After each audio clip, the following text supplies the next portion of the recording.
Let's talk picks and types of picks and why it's important. I will say I have more in-depth studies on actual flat picks that you can go check out. You can search for flat pick study, things like that. We dive much more into this, but I want to talk about the pick as it relates to how we hold it and the purpose that it serves in our playing. First of all, it all starts here, right? This is the little instrument that transfers what you want your guitar to play and what the guitar reacts and how the guitar produces that. So it's quite important. It's a very, very important link in the chain of our playing. A lot of times people will be shocked by prices of certain boutique picks. And we can sit here and debate all day long if it's worth paying $30 or $40 or $50 for a flat pick. But ultimately, I think that this is one of the very top variables in our playing, and I think it's worth an investment. It's kind of like the tires on our cars or the optics on our guns. I mean, it's only as good as that particular link in the chain. And a pick is definitely one of those important links here. So one thing that I've noticed over the years, I experienced it myself, and I see it in players of various skill levels, is that the pick that they are playing is a result of the journey that they've been on. So when we first start playing guitar, it's difficult to hold a flat pick. And those of you who are maybe starting out, please be encouraged that whenever you're starting to play and strum and you drop that pick 100 times and it slides around in your fingers, please know that it's going to get better and you will progress in that. But one of the things that we'll do is we'll go to a very light, flimsy pick when we're first starting out because it is the easiest to hold and it bends easily. And so you can put quite a grip on it with your hand and it won't go anywhere as you move through the strings. And I remember when I was first started playing that it was unthinkable for me to play a thick, stiff pick like I do now because it would want to fall out of my hands.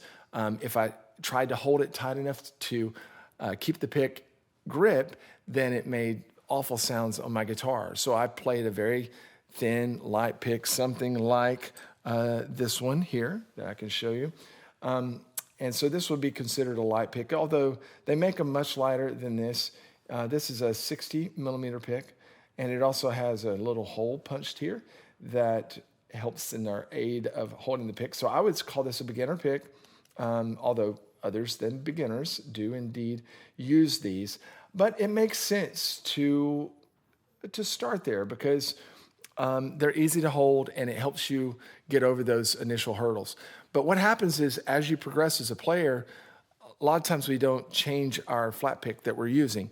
So as we get into flat picking, bluegrass guitar, playing faster rhythm, our tone and our speed can even suffer whenever we're playing with too light of a pick. So I want to encourage you, if you're just starting out and you've got a light pick, that's fine. Keep doing that. But I would encourage you to start pressing into medium heavy, and maybe even heavy picks. I do think that there's a point that we can go to where the pick is too heavy or maybe too stiff, too thick for our purposes. But I would encourage you, if you're using a light or a medium light pick, to press up more toward that 0.8 to 1 millimeter, even up to 1.1 or 1.2 pick as soon as you can. And if you'll start trying it now, it will get better. You'll get the dexterity to be able to hold this pick and be effective with it. Let's talk about why that's important. First of all, when it comes to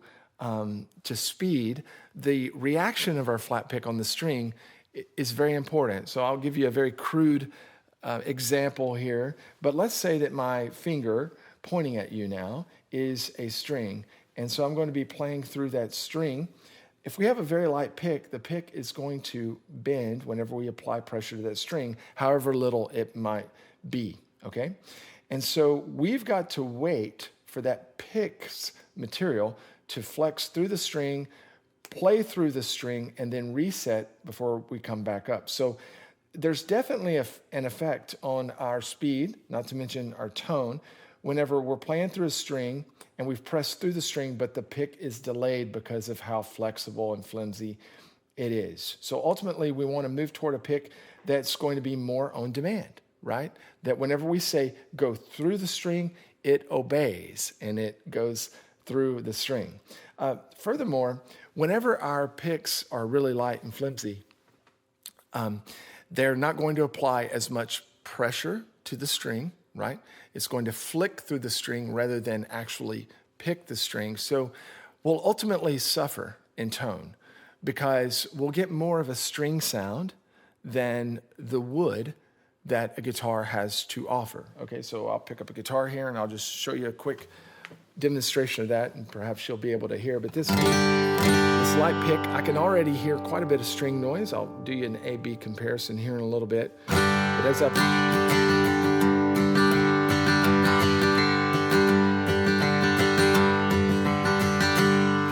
when I go to a heavier pick, and of course the material matters too, but I just want you to hear how much more of the wood in the guitar that you'll hear, less of the click-clack of the string noise.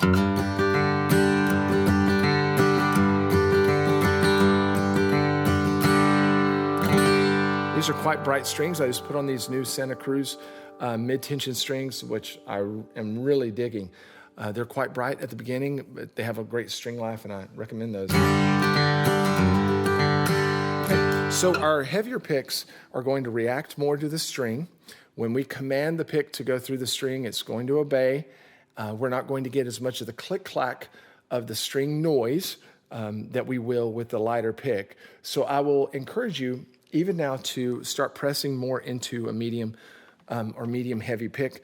All kinds of great options out there. This right here is actually a tortoiseshell pick that I had custom made for me. They're a little bit more difficult to find. They're quite sought after. But we have some wonderful alternatives to that, such as our blue chip picks, our tone slab picks. Here's a blue chip. This is the TP1R. That is a wonderful, wonderful boutique pick. They are expensive, but again, we wouldn't want to have a nice car and put the cheapest tires on it. Tires, where the rubber meets the road. There's various ways that we can help hold on to the pick. There's Wiegand Picks makes some picks that have holes drilled in them that are maybe a little bit easier to hold. There's all kinds of other options out there, even something called Gorilla Snot that I carry in the general store that is just like a resin, like a pine resin, that you can lightly put on your fingers. Some people like it, some people don't. There's times, depending on the climate and the humidity levels, where I have a harder time holding onto a pick, and a little bit of dab of Gorilla Snot will help me be able to grasp that pick. So again, that's still just part of the journey.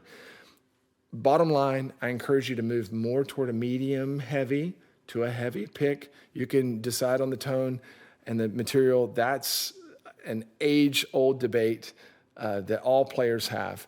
And how much money you want to spend on those picks is a completely other debate. Next, let's talk about actually holding the pick. Make sure that we're obeying some of those absolute principles that need to be there, although there are lots of different approaches to this. Let's check it out.